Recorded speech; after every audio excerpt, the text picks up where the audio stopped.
Good evening. Welcome to Firebase. I'm your host, Gary French.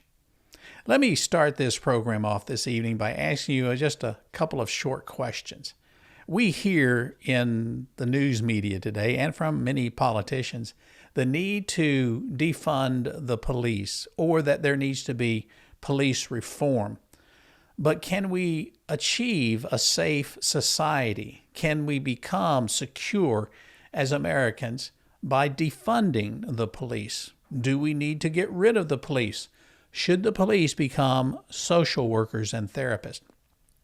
Senator Rick Scott recently said that the real police reform comes, and here are his words, by ignoring the Democrats' radical policies and start with what he calls as a common sense approach. Senator Tim Scott from South Carolina says that we can't ask the police to go into bad places without adequate resources and liability coverage. Well, tonight and also for next week, we'll be talking with Dave Muchler, who is the press secretary for the River City Fraternal Order of Police here in Louisville, Kentucky. I know you'll want to stay tuned to listen to this wonderful interview, insightful and interesting. You'll get some answers and you'll hear of the need to fund the police.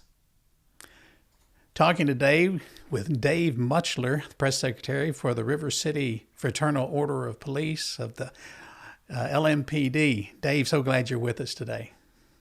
Thank you. It's my pleasure. I appreciate you having me on here. We are deeply honored that you're here, and I've got to say right up front, I am pro police. I'm all about getting you guys the resources that you need, and just as a private citizen, I'm aghast at the way so many people are not willing to support the police. But that aside, a lot of people will talk about FOP, and our viewing audience may not know what FOP is all about or the significance of it. Could you tell us a little bit about what that means and what it's about?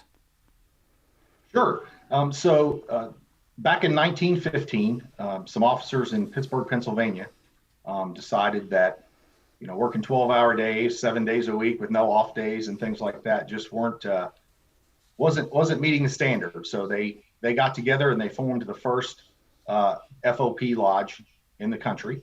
The FOP, the Fraternal Order of Police, is the largest organization in the United States that represents law enforcement officers. We have a national FOP. Across the country, we have over 350,000 members of the FOP. Wow, that's huge. Yeah, absolutely, and growing. And each of these FOP members belongs to a state FOP lodge, like all of the members of our FOP Lodge 614 here that represent the members of the LMPD.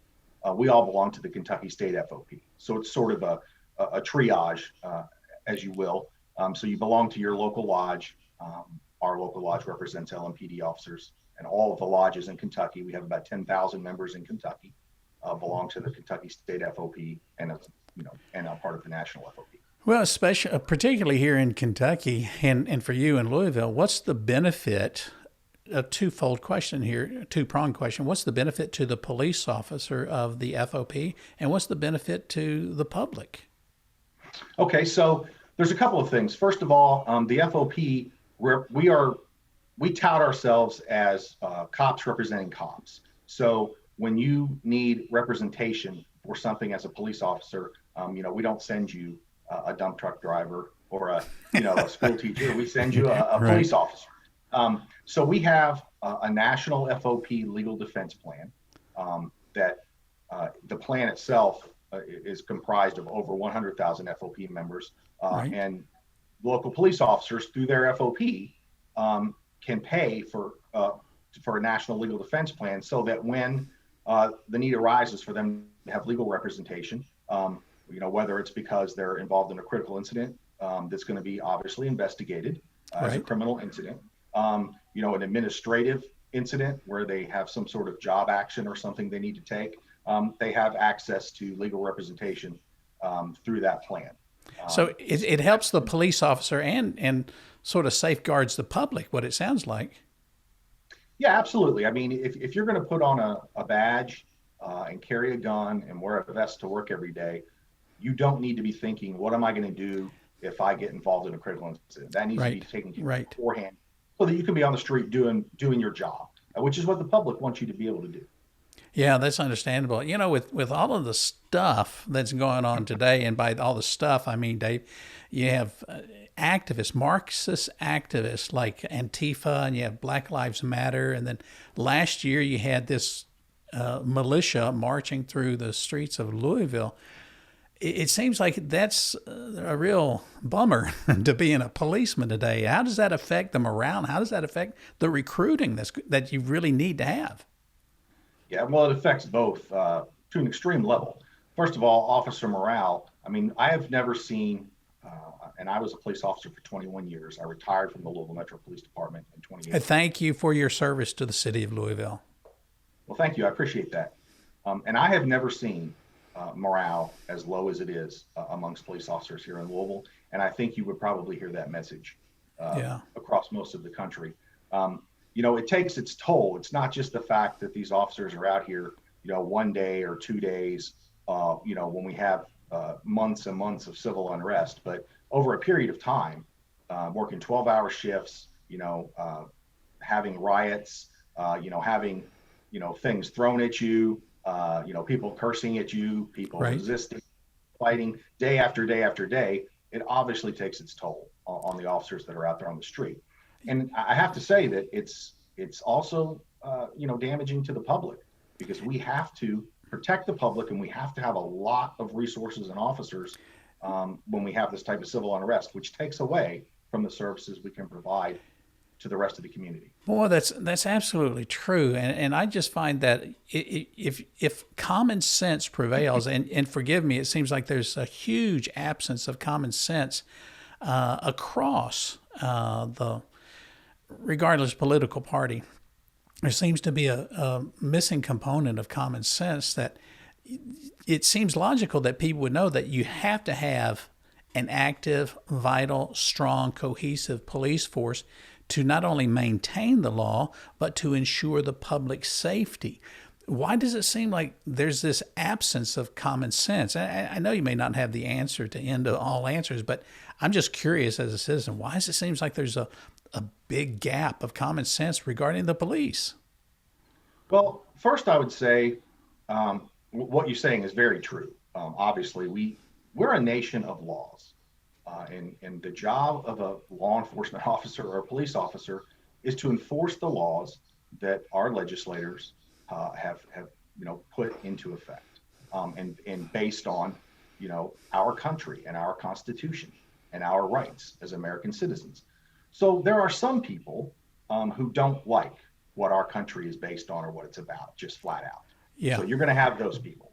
And then you have folks that are angry with government, angry with the system. They feel slighted, and sometimes righteously, when it comes to, say, income or educational opportunities, or whatever the case might be. And law enforcement officers are omnipresent. We are the most visible, reachable arm of government. So it's very easy to lash out at us, regardless what your grievance may be. Yeah, that's true. That also plays a effect. They see us everywhere, every day. We can't hide in an office like a politician. Not taking. I love that comment. That's awesome. They can definitely find us and lash out at us. So I think that a lot of these protests, deep down, are based on some of those issues, not just about police officers, but we're there to have to take the backlash.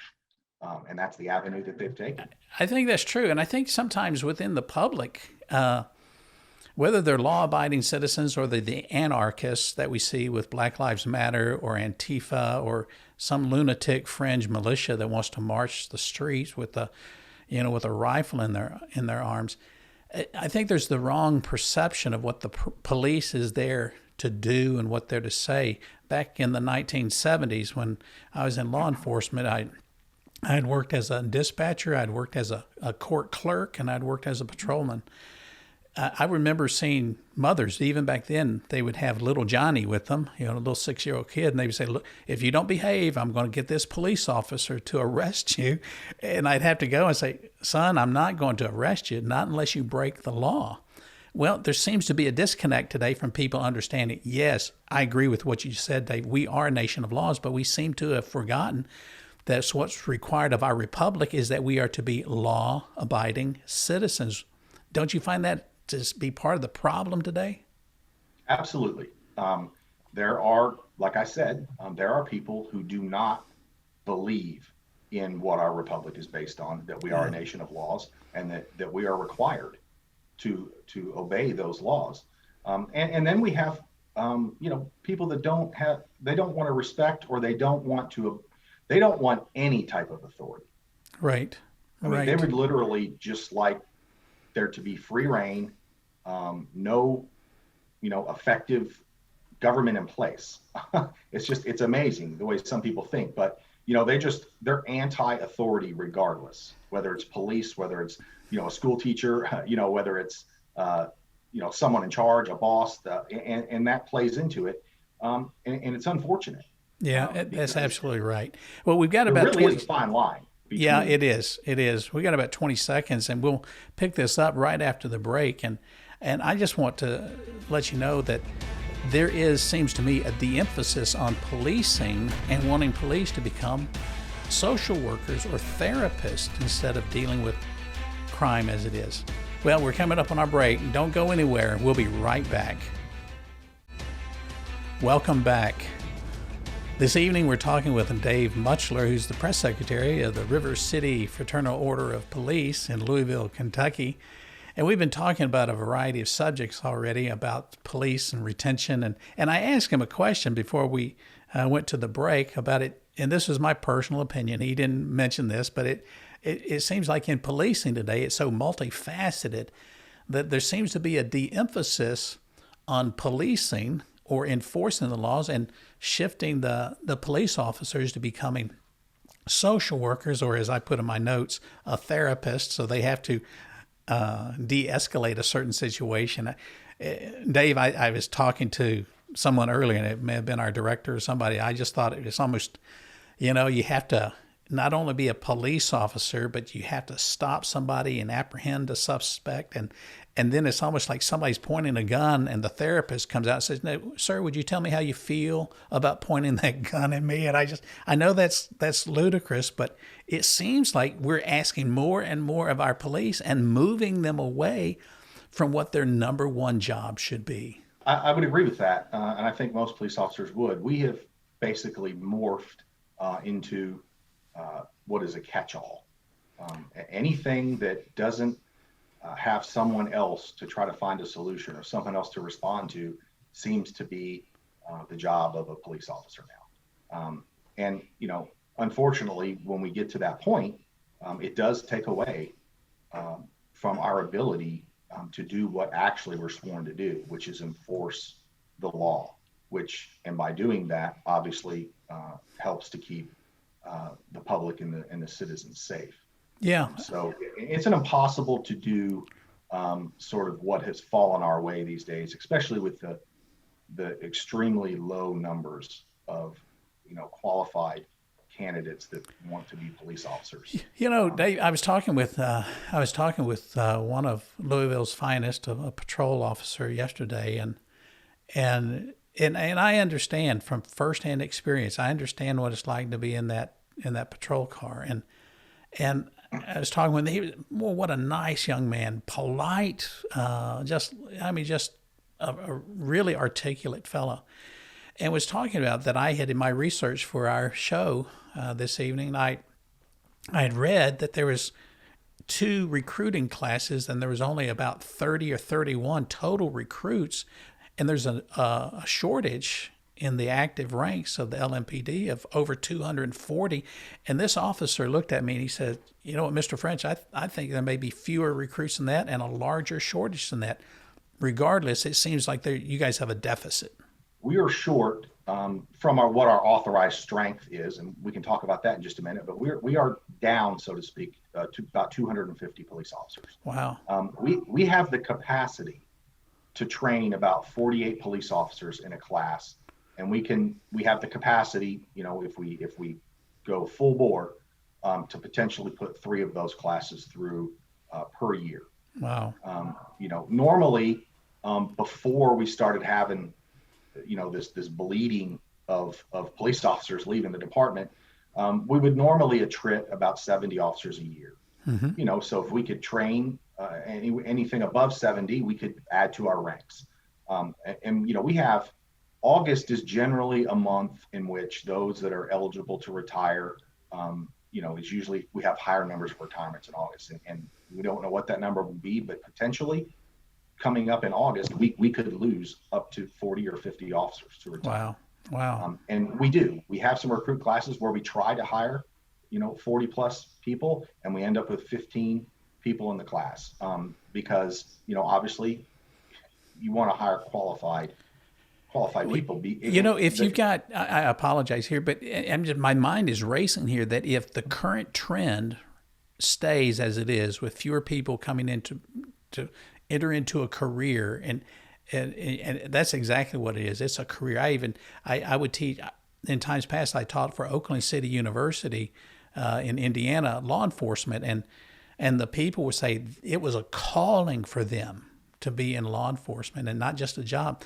But if the current trend continues and you have fewer recruits and you have a 250 shortage now, what do you think the projections are if it doesn't reverse by the end of the year? What could it be? Well, and that's the dangerous part of this, is that, if this continues, and we've kicked the can down the road as long as we can, the FOP for the last 10 years has been, warning the administrations that this is the road we're headed down. And eventually we're going to get to a point that we can't recover. Yeah. Even if we could hire 150 people a year and only lost, 50 or 70, I mean, how long would it take to catch up? Right at this point right now, if we could reverse things, it would probably take us 8 or 10 years to get up to our authorized strength, which is just under 1,300. And what you have to remember about that is that number, they came up with that number when we merged governments, right? Back in 2003, and our city has grown, but that number stayed the same. So yes, if we had 250 officers right now, we would be back to our authorized strength. But we firmly at the FOP believe that our authorized strength is set way too low. Yeah. So if you hired that, you'd still be short in the long run. Right. I mean, because there are basically two philosophies on this, is that, a department says, okay, we need so many officers to operate effectively, but we're going to have, just say it's 1,300. We need 1,300 officers to operate effectively, but we're going to have people in training and on vacation and sick and injured and everything else. So we really need 1,500. Exactly. Well, that's what, the places that don't have manpower shortages do. But here in Louisville, over the years, what we've done is we need 1,300, and we'll have people in training and everywhere exactly. else. We'll just make do with what we have. Yeah, I read an article in the Epic Times, and I've heard some other things out of the Chicago Police Department, that they have they're having such a mass exodus of police officers right now. And an article I read just last Friday that said policemen are leaving in droves from the large metropolitan areas, and if they're staying in law enforcement, they're going to a smaller municipality or a smaller town. But in Chicago, as an example, Dave, the gangs outnumber the police, and this is their report, 10-1. And it's no wonder we see an uptick of crime. Well, sure, absolutely, and that is accurate. We have police officers, it's a mass exodus, leaving in droves, and some of them are leaving law enforcement. Right. Some are leaving to go into law enforcement in other states.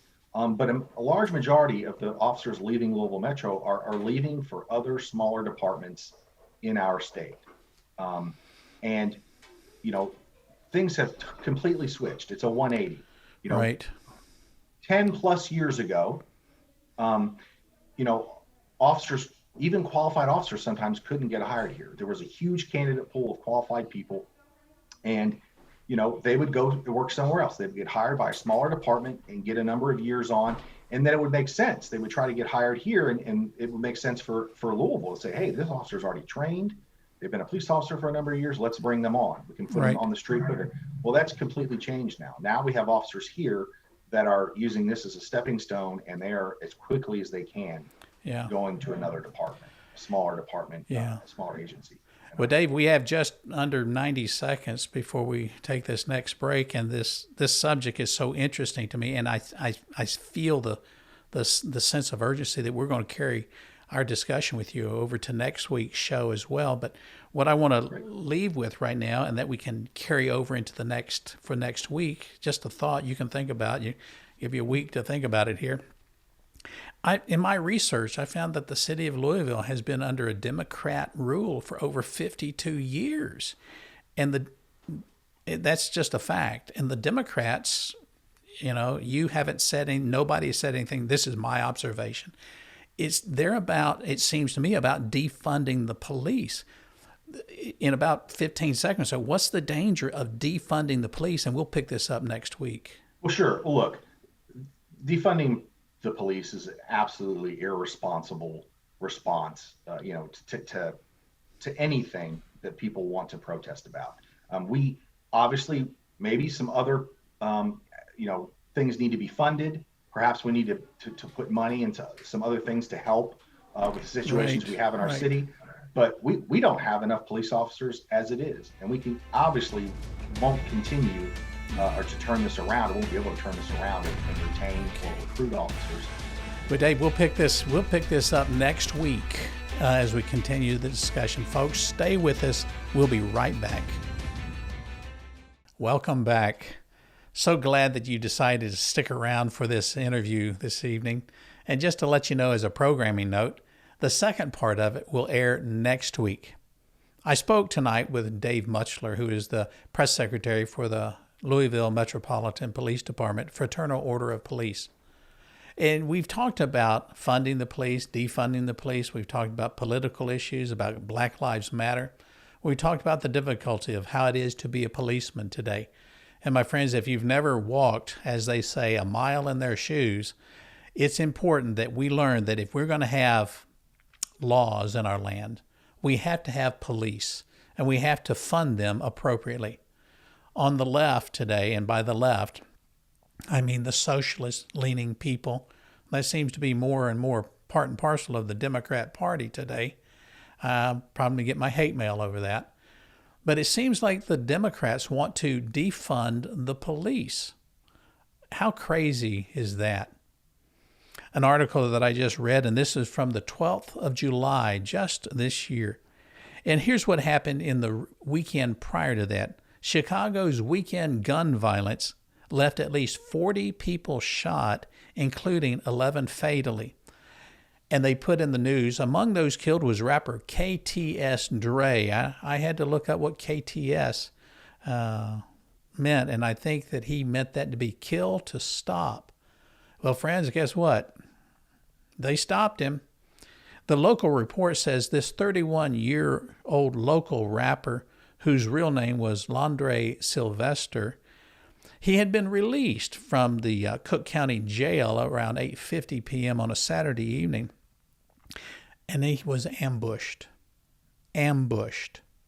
outside of the jail. And here's the tragic part. He was riddled with some 64 bullet wounds to the head. Someone didn't want him around.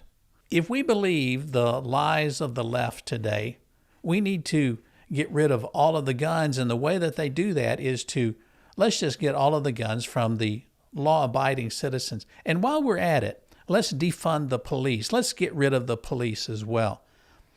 I've said it before and I'll say it again. How crazy is that? Defund the police? Do we want to have social workers going around telling us, how do you feel about the criminals having guns and you don't? How do you feel now that they have taken and robbed you of your life savings? My friends, what we need to understand that our nation is not built upon how we feel about things, but our nation has been built upon Judeo-Christian values and ethics. And one of those important aspects that we have is that we have the right to defend ourselves. And we are, as Dave Mutchler had said, we are a nation of laws. Well, we need to know that if we're going to be victorious in our land, we must stop being victim. And that means that we have to have a properly funded police department. I want to encourage you to the next time that you see a police officer, tell them, thank you for serving our community. Thank you for supporting us. Well, tonight's interview is just the first part. It will be concluded next week, and I want you to make sure that you set aside this time to watch this television show, Firebase News, and see the rest of that interview with a wonderful servant who served 21 years in law enforcement before he retired and moved into his current position. I also want to remind you and ask you, reach out to this television station. Our hosting station, WBNA 21, needs your support. And I'm going to ask that you just by the hundreds and the dozens of people reach out and drop a line to WBNA 21. It's important that you support Christian television. Without your financial support, we would go off the air. Christian television is viewer supported. My friends, I'm not just asking for money for monetary gain. I'm just asking you to know that this television show is reaching a lot of people. And Christian television has a powerful message. The news that we like to share with you is not just from a negative side. It's called the good news. We look forward to seeing you again next week. And in the meantime, know this. This is what overcomes the world, our faith. Good night.